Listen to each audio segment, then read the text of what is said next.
Oi, gente, sejam bem-vindos a mais um vídeo.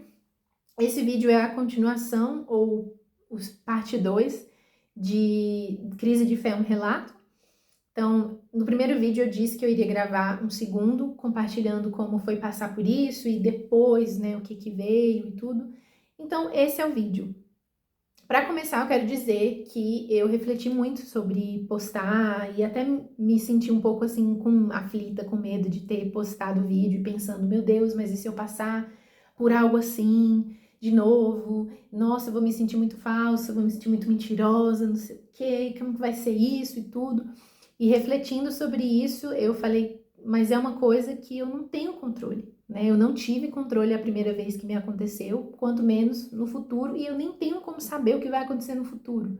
Mas eu tenho que me lembrar que Deus é o mesmo, ontem, hoje e sempre, e que se Ele fez uma vez, Ele pode fazer outra vez, e Ele é fiel, Ele é bom, e lembrar a nós mesmos, né, da onde Deus nos tirou, às vezes isso nos fortalece muito.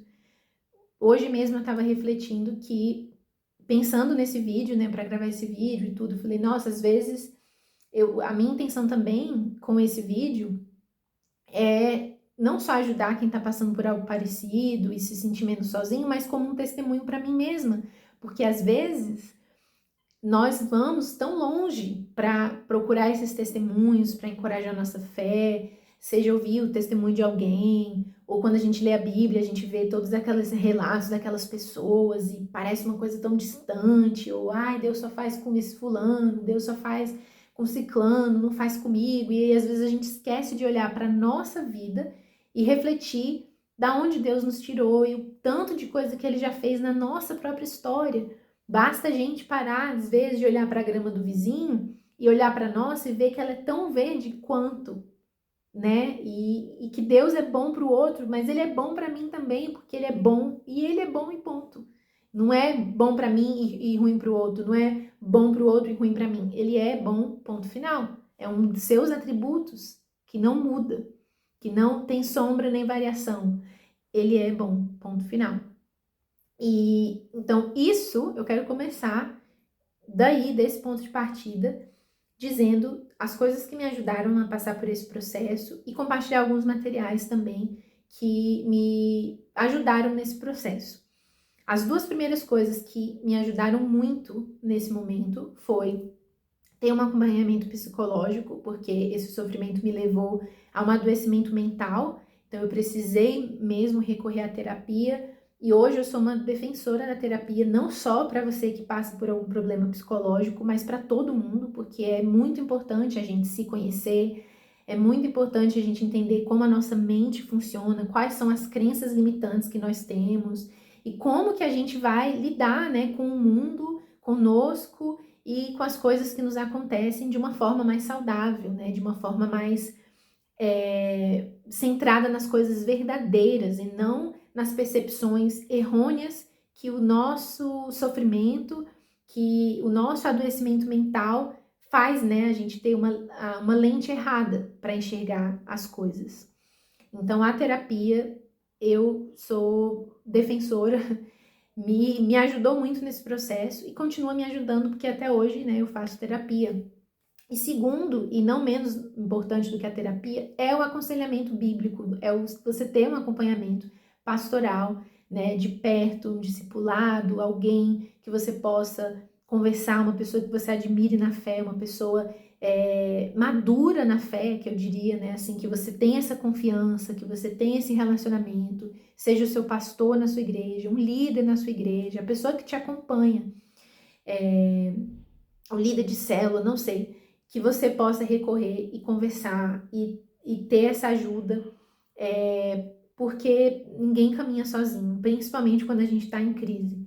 Então, essas duas coisas me ajudaram muito.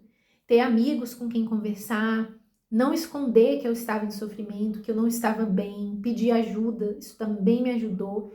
E uma das coisas que eu acho que mais foi o ponto de partida para eu conseguir essa ajuda e esse respirar enquanto estava passando por tudo isso, foi entender que eu não tinha um controle de quando aquilo ia acabar. Assim como eu não tive o controle de como começou, porque às vezes muitos sofrimentos que a gente passa foi as nossas próprias escolhas que nos trouxeram, né? Em alguns casos, vamos ser honestos, que é verdade. Às vezes nós afligimos alguns sofrimentos que nos acontecem por escolhas erradas que fazemos. Mas existem sofrimentos que nos acontecem porque eles acontecem na vida. A vida, ela vai trazer sofrimentos, isso é normal para todos nós. Nós vamos sofrer, porque nós habitamos em um mundo que jaz no maligno, como a Bíblia diz, um mundo mau, que há muita injustiça, há muita maldade, há muita violência, há muito egoísmo. Então é óbvio que num mundo como esse, nós vamos sofrer. E o sofrimento, ele não é um fim em si mesmo. Deus sempre tem um propósito no nosso sofrimento, ainda que a gente não veja nessa vida, mas existe uma razão pelo sofrimento que a gente está passando. Então, entender que eu não tinha um controle sobre isso, nem quando ia acabar, me ajudou muito, porque eu achava que a minha vida tinha que parar para eu resolver essa crise, então eu poderia continuar o meu trabalho na igreja, então eu poderia visitar os meus amigos, então eu poderia... E o que eu tô dizendo aqui não é que você tem que ignorar o que aconteceu e fingir levar uma vida como se nada estivesse acontecendo. Não, mas é não deixar que esse sofrimento tome conta de tudo a ponto de você não conseguir respirar, não conseguir refletir, pensar além e fora desse sofrimento, por mais difícil que seja. Então, quando eu entendi que eu não tinha um controle, as coisas foram caminhando, né? E eu posso dizer para vocês também que não foi um dia específico, 13 de agosto, que eu parei de sentir tudo isso e minha vida voltou ao normal. Foram uma série de coisas que foram acontecendo e eu acho que eu também só entendi que eu estava melhor, né, desse momento, quando eu comecei a falar sobre isso, sem ter tanta tristeza no meu coração, sem ter tanto pesar. Começou a ser normal falar sobre isso e eu tava falando uma ótica como se eu já tivesse passado, como se eu já tivesse ficado para trás. E foi aí que eu fui entendendo que eu já estava melhor. Tanto que hoje eu tô gravando esse vídeo, né, esse e o outro vídeo, porque hoje já não me causa sofrimento falar sobre isso, né? Me traz uma esperança de saber que, nossa, 2 anos atrás, 2 anos e meio atrás, eu estava num período tão difícil que eu não conseguia enxergar um futuro, não tinha esperança, não tava assim, perdi meu brilho, a minha alegria. E hoje, nossa, como a minha vida tá diferente e como eu, nossa, alcancei, sabe, a felicidade, fiquei feliz de novo em um momento que eu achava que não era possível mais eu ser feliz, né? E tantas coisas maravilhosas foram acontecendo porque Deus é bom, porque Deus é fiel e porque Ele cuida de nós no sofrimento. Ainda quando a gente não vê, ainda quando a gente não entende, Deus está ali. Deus sempre está, Deus sempre é. E ter o acompanhamento psicológico, o aconselhamento pastoral, conversar com os meus amigos, pedir oração, ter com quem confidenciar as dores da minha alma também me ajudou muito, muito, muito nesse sofrimento de ter com quem conversar, ter com quem contar, né? E não era qualquer pessoa, são pessoas chaves, específicas, às vezes até pessoas que o Senhor coloca na nossa vida para caminhar com a gente naquele momento específico. E Deus fez isso comigo. Alguns materiais também que eu assisti, cheguei a assistir e ler, foram 2 livros que eu quero citar. Eu vou deixar na descrição do vídeo. O primeiro é o livro que fala sobre a história de conversão do John Bunyan, que escreveu O Peregrino, né? Ele é bem famoso por esse livro e ele tem uma série de outros livros também. E ele escreveu o seu testemunho, né, de como ele veio para a fé. E nesse livro ele fala também sobre um período em que ele passou por uma crise, né, de fé e tudo, espiritual, em que ele teve um sofrimento e como foi passar por isso. E ler esse material nesse momento, para mim, nossa, foi um alívio, foi um alívio. E o segundo livro que eu li também nesse período, que eu só fui entender o quanto que eu precisava depois que eu li, é um livro chamado Quando Tudo Está em Chamas. Eu não conhecia esse autor antes e conheci ele por causa desse livro. E esse livro foi um abraço. Para mim, foi como eu saber, assim, que eu não estava sozinha naquele sofrimento, de que outras pessoas já tinham passado por uma crise parecida do que aquela, que eu não era a primeira e nem a última a passar por isso. E que aquele momento da minha vida não me definia como crente, como pessoa, como filha, como mulher, não me definia.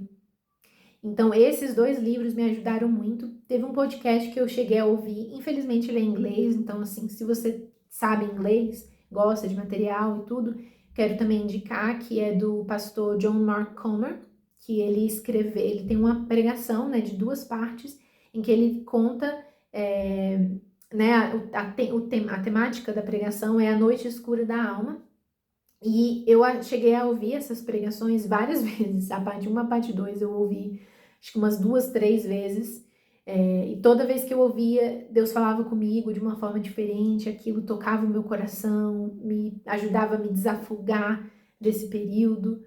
Então foram essas coisas, né, que eu posso dizer e nomear agora, quando eu paro para pensar no passado e como foi passar por isso, essas coisas são meio que o highlights de que eu não sabia o quanto que aquilo estava me ajudando até passar por isso, e no presente momento consegui ver assim, nossa, e essas coisas foram coisas que me desafogaram, que foram me salvando, né, me resgatando daquele lugar de pouquinho em pouquinho.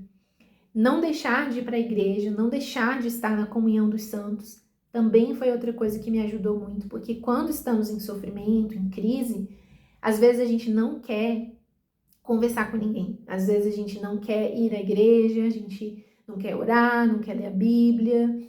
Isso acontece, né? Isso realmente acontece. Mas se a gente sempre se dobrar a esse desejo, a gente não chega a lugar nenhum. E no momento que a gente mais precisa de Deus, não faz sentido a gente estar longe dele.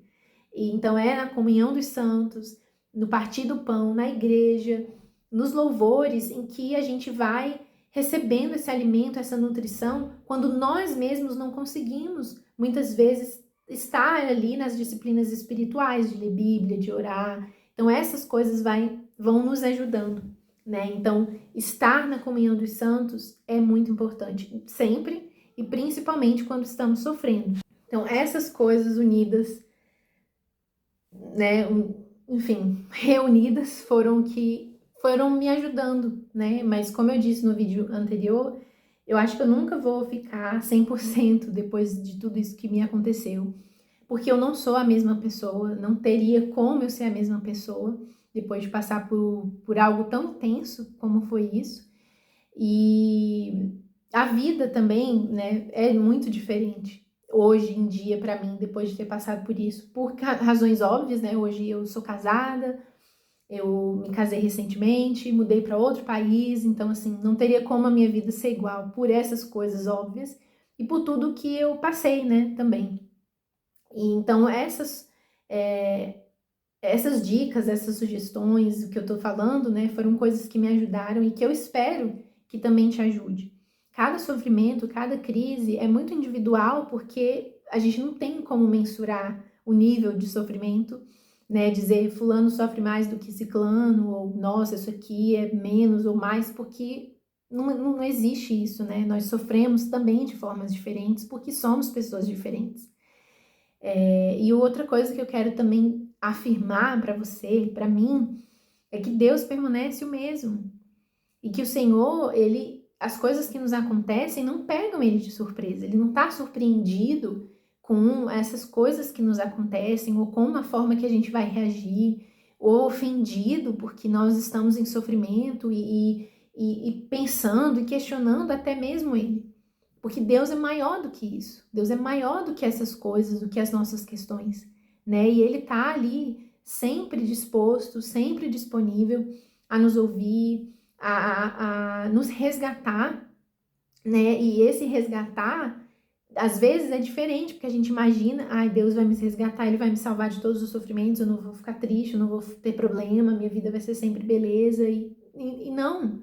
Deus nunca prometeu isso. Ele nunca prometeu uma vida que ele prometeu que teríamos uma vida em abundância, porque ele veio para nos dar uma vida e vida em abundância. Mas a vida em abundância também tem problema, também tem dificuldade. Mas o que ele nos garantiu e nos prometeu é que ele estaria conosco todos os dias até o fim dos tempos. seja nos dias bons, seja nos dias maus e todos os entre um e outro.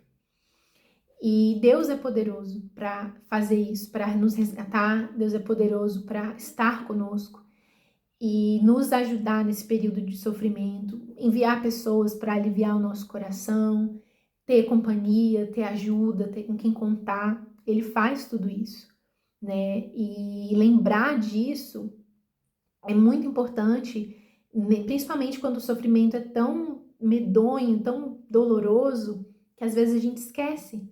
E também saber que às vezes a gente reflete que, o que eu tô passando, essa crise, isso aqui, é porque lá na frente o fulano vai se beneficiar disso. E tipo, isso pode acontecer. Realmente isso acontece. Mas as coisas que nos acontecem não necessariamente é por causa das outras pessoas, porque outras pessoas precisam. Principalmente, primeiramente, é porque você e eu precisamos. Eu precisava passar por isso para entender que muitas coisas não estavam certas. Para entender que a minha fé estava baseada e estava muito intrínseca, muito misturada com uma religiosidade doentia e que é longe de Deus, né? Farisaica. E eu precisei passar por isso para entender. Então, antes de ser para qualquer outra pessoa, esse sofrimento no futuro, o que ia acontecer depois disso, era para mim mesma, né? Foi para mim mesma viver tudo isso. Foi para que eu melhorasse, refletisse, entendesse coisas que eu não estava entendendo, né? Foi para eu disse, foi para mim, foi para eu entender, foi para eu conhecer a Deus de uma forma que eu não tinha conhecido. Então eu espero do fundo do meu coração que esse vídeo faça sentido para você, que te ajude, que te resgate se você está passando por algo parecido e que não vê saída e não vê sabe, assim, um futuro de paz, de felicidade, de ânimo, sabe? Eu tô aqui para dizer que existe. Mesmo quando a gente acha que não, ele existe. Essa luz no fim do túnel, ela existe. E uma hora ela chega, né? Aguente firme, sabendo que Deus está com você, que nenhum sofrimento é em vão e que a crise é uma oportunidade para a gente construir a nossa vida na rocha inabalável que é Cristo. Então, que Deus te abençoe e muito obrigada por me ouvir.